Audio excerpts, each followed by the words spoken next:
Eh, kok udah nggak sakit ya? Apa-apa. Ini loh, aku kan baru minum obat ini 2 kali. Nah, tapi radang aku nih udah sembuh lah. Manjur kali obatnya. Seriusan, Fa?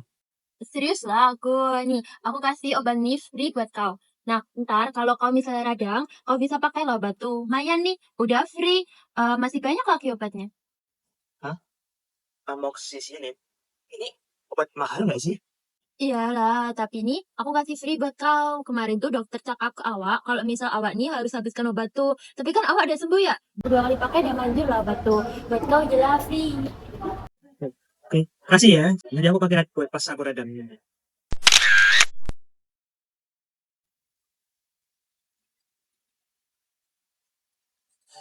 Perutku kok masih sakit ya?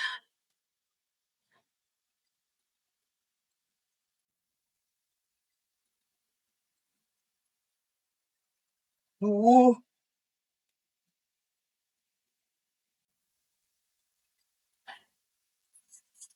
udah lega sih. Cuma apa minum obat aja ya?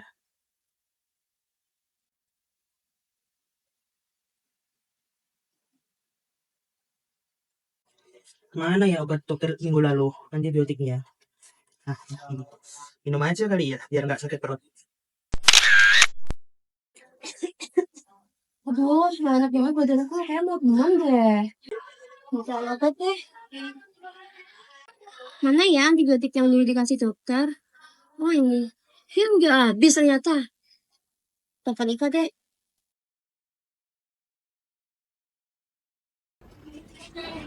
Halo, Iva. Halo, Queen. Kenapa nih tuh telepon? Nah ini Kak, aku tuh ngerasa kayak nggak enak badan gitu. Kayaknya mau demam deh. Nah tapi nanti malam tuh aku mau ada acara penting. Jadi aku kayak mau minta antibiotik yang kayak dulu dikasih dokter itu deh. Manjur banget soalnya. Oh, kalau antibiotik kamu tinggal sini aja langsung kapan langsung nanti tinggal tunggu resepnya di sini. Resep, tapi kalau resep aku nggak ada sih. Cuman aku masih ada bungkusnya nih, biar kamu nggak susah nyarinya. Bisa kan? Waduh, sorry banget kalau antibiotik harus pakai resep. Gimana kalau aku rekomendasiin kamu paracetamol dulu aja gimana? Alah, kalau paracetamol mah nggak manjur, Pak. Soalnya kan aku perlu cepet, biar aku bisa berangkat acara nanti malam. Kamu tegang biarin aku nggak berangkat acara nanti malam.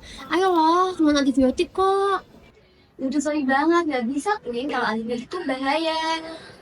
Lagian aku juga nggak punya izin buat jual antibiotiknya secara bebas. Ya udahlah, kamu mah baru lulus profesi aja udah kayaknya selangit. Lihat aja ya, pasti dapet tuh antibiotiknya. Pelit banget sih si Iva sekarang. Kenapa lu kok kelihatan kayak sakit gitu? Ya ini Marva, badan aku tuh gak enak gitu loh, dan kayaknya tuh mau demam deh. Terus kan tadi aku nyoba telepon Iva ya, mau mintain obat antibiotik itu biar cepat sembuh. Tapi dianya malah ribet, katanya suruh pakai resep dokter lah, apalah. Padahal kan aku cuma mau minum obat antibiotik biar cepat sembuh gitu loh.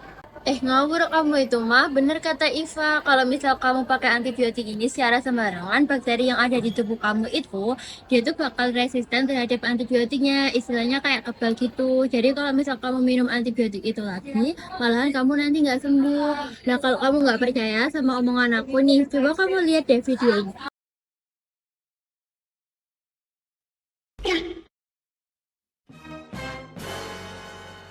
Antibiotik adalah obat yang sangat penting untuk mengatasi infeksi bakteri.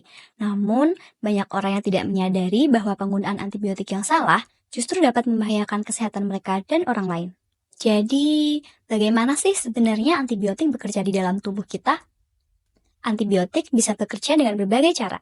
Ada yang bisa menghancurkan dinding sel bakteri, mengganggu proses pembelahan bakteri, dan menghambat produksi protein di dalam bakteri.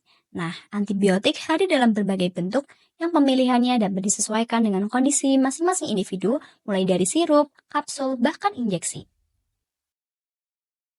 Meskipun penggunaan antibiotik sangat penting, ternyata ada juga masalah yang sering terjadi loh. Nah, masalah ini muncul ketika kita tidak menggunakan antibiotik secara tepat. Misalnya, kita berhenti menggunakan antibiotik waktunya, menggunakan antibiotik sisa, atau menggunakan antibiotik tanpa resep dokter. Nah, hal inilah yang perlu kita waspadai, yaitu resistensi antibiotik.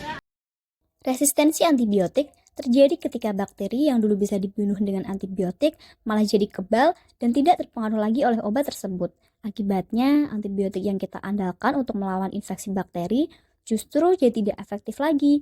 Bayangkan kalau kita nggak bisa mengobati infeksi biasa dengan antibiotik, bisa bahaya banget kan? Nah, gimana aja sih yang bisa kita lakukan untuk mencegah resistensi antibiotik? Yang pertama, gunakan antibiotik sesuai resep dokter. Nah, yang paling penting adalah jangan pernah menggunakan antibiotik tanpa resep dokter.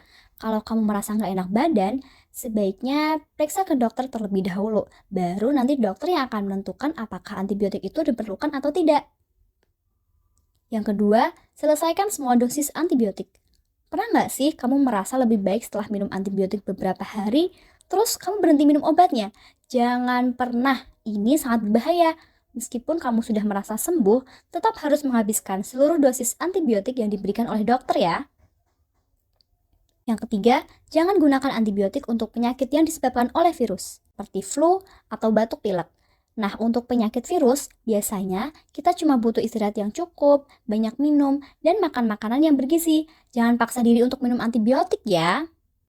Nah, yang terakhir adalah dengan mencuci tangan secara teratur. Menjaga kebersihan adalah cara paling mudah dan efektif untuk mencegah infeksi. Cuci tangan secara rutin, terutama sebelum makan dan setelah menyentuh barang-barang umum. Hal ini akan mengurangi kemungkinan kita terkena infeksi bakteri. Ketika suatu hari terjadi resistensi, kita udah nggak bisa lagi pakai amoxicillin. Kita harus pakai antibiotik yang lebih kuat, grade-nya lebih tinggi, bahkan lebih mahal. Nah, sayangnya, proses penemuan antibiotik lebih lambat daripada mutasi atau perkembangan bakteri itu sendiri. Nah, coba bayangin, kalau kamu udah nggak bisa pakai semua obat antibiotik lagi, lalu mau pakai obat antibiotik apa lagi? Nah, makanya jangan pakai antibiotik sembarangan dan selalu ikuti petunjuk dokter.